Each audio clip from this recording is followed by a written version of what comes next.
Selanjutnya, Bismillahirrahmanirrahim.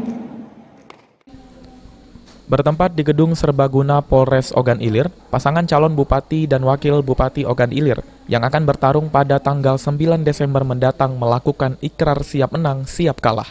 Ikrar para pasangan calon Bupati dan Wakil Bupati tersebut terdiri dari 5 poin, yang mana terkait penyelesaian perkara pilkada di jalur hukum dan juga akan mematuhi protokol kesehatan di setiap tahapan pilkada, serta menjaga situasi Kamtibmas di Kabupaten Ogan Ilir tetap kondusif di setiap tahapan agar pelaksanaan berjalan dengan aman, damai, dan sehat.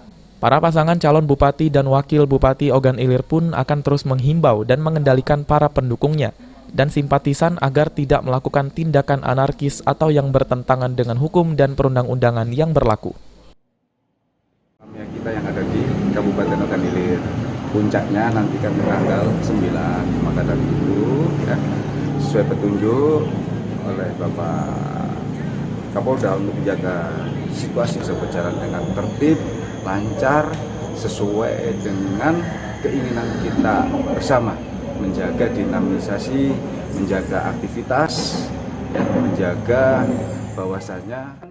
Bahkan dalam kesempatan ini, tanda tangan ikrar 5 poin yang diucapkan tersebut juga dilakukan oleh masing-masing ketua tim pemenangan dari pasangan calon Bupati dan Wakil Bupati Ogan Ilir.